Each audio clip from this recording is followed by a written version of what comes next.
बिस्मिल्लाहिर्रहमानिर्रहीम। अस्सलामु अलैकुम। Welcome to Oxford Islamic scientific school. Lecture 32 physics. Topic numericals.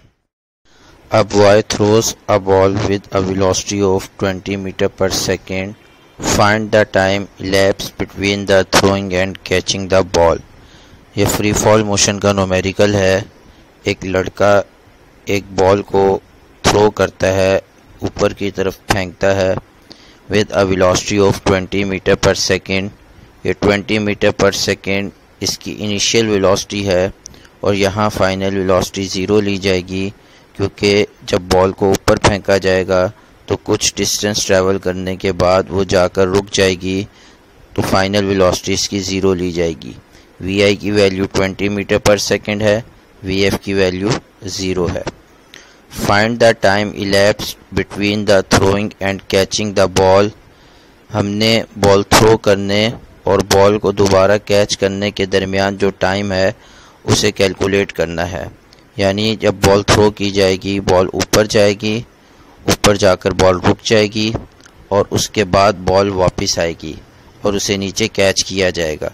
तो इस पूरे ड्यूरेशन का टाइम हमने कैलकुलेट करना है। एक चीज़ यहाँ जहन में रखिएगा कि अगर बॉल ऊपर जाने में 5 सेकंड लेगी तो वापसी में भी उसको 5 सेकंड ही लगेंगे। Given initial velocity v I is equal to 20 metre per second, final velocity v F is equal to 0 metre per second, क्योंकि टॉप पे जाके बॉल रुक जाएगी। G is equal to -10 metre per second square. Gravitational acceleration की value हमेशा negative ली जाती है जब भी किसी बॉडी को अपवर्ड डायरेक्शन में थ्रो किया जाता है, और रिक्वायर्ड हमारे पास टोटल टाइम है। सॉल्यूशन में हम फर्स्ट इक्वेशन ऑफ मोशन को यूज़ करेंगे। V F is equal to V I plus G T. Right hand side पर वी आई पॉजिटिव है, उसे जब लेफ्ट हैंड साइड पर शिफ्ट किया जाएगा तो वो नेगेटिव हो जाएगा। V F minus V I is equal to G T. G T से मल्टीप्लाई हो रहा है, दूसरी साइड पे जाके डिवाइड होगा। V F minus V I divided by G is equal to T. Last step में राइट हैंड साइड और लेफ्ट हैंड साइड को आपस में इंटरचेंज किया गया, तो T is equal to V F minus V I divided by G. T is equal to V F minus V I divided by G. Next step में values put की गई। We F की value 0 है, we आई की value 20 है और जी की value -10 है। नेक्स्ट स्टेप में 0 में से जब 20 को माइनस किया गया तो हमारे पास -20 आंसर आया। डिनोमिनेटर में -10 एज इट इज़ रहा। लास्ट स्टेप में जब -20 और -10 को डिवाइड किया गया तो हमारे पास 2 जवाब आया। टाइम का ऐसा यूनिट सेकंड है, तो हमारे पास टाइम का जवाब यहाँ पर 2 सेकंड है। टोटल टाइम कैलकुलेट करने के लिए हम स्मॉल टी की वैल्यू को 2 से मल्टीप्लाई करेंगे। हमारे पास स्मॉल टी का आंसर 2 आया था। कैपिटल टी का फॉर्मूला है capital T is equal to 2 multiply small T. Next step में 2 एज इट इज़ रहा और स्मॉल टी की जगह हमने उसकी वैल्यू 2 लिखी। 2 मल्टीप्लाई 2 4, तो हमारे पास टोटल टाइम 4 सेकेंड्स आए। यानी 2 सेकेंड बॉल ने ऊपर जाने में टाइम लगाया और 2 सेकेंड बॉल ने नीचे आने में टाइम लगाया, तो हमारे पास टोटल टाइम की value 4 second. A stone is thrown vertically upward. एक पत्थर को सीधा ऊपर की तरफ फेंका गया, ऊपर जाकर वो पत्थर यकीनन रुक जाएगा, इस वजह से वी एफ की वैल्यू 0 ली जाएगी। With a velocity of 20 metre per second.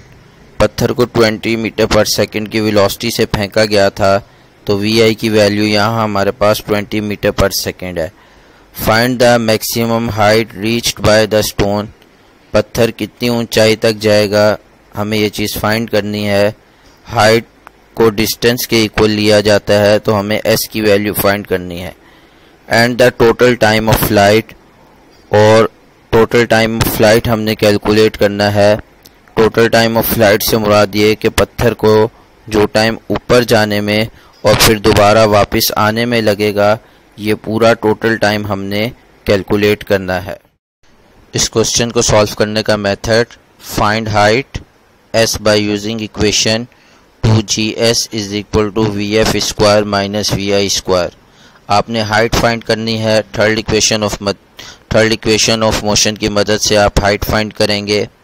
G की वैल्यू यहाँ पर -10 ली जाएगी क्योंकि बॉडी को ऊपर की तरफ फेंका गया है। VF की वैल्यू 0 ली जाएगी। VI की वैल्यू हमें क्वेश्चन में गिवन है, तो यहाँ आप हाइट फाइंड कर लेंगे। सेकंड स्टेप में find time by using equation VF is equal to VI plus GT। First equation of motion की मदद से आप टाइम की वैल्यू कैलकुलेट करेंगे, स्मॉल t की वैल्यू कैलकुलेट करेंगे। ये अपवर्ड मोशन का टाइम होगा। इसके बाद लास्ट स्टेप में find total time by using equation capital T is equal to 2 multiply small t। यहाँ कैपिटल T से मुराद टोटल टाइम है, तो इस इक्वेशन की मदद से आप टोटल टाइम कैलकुलेट करेंगे।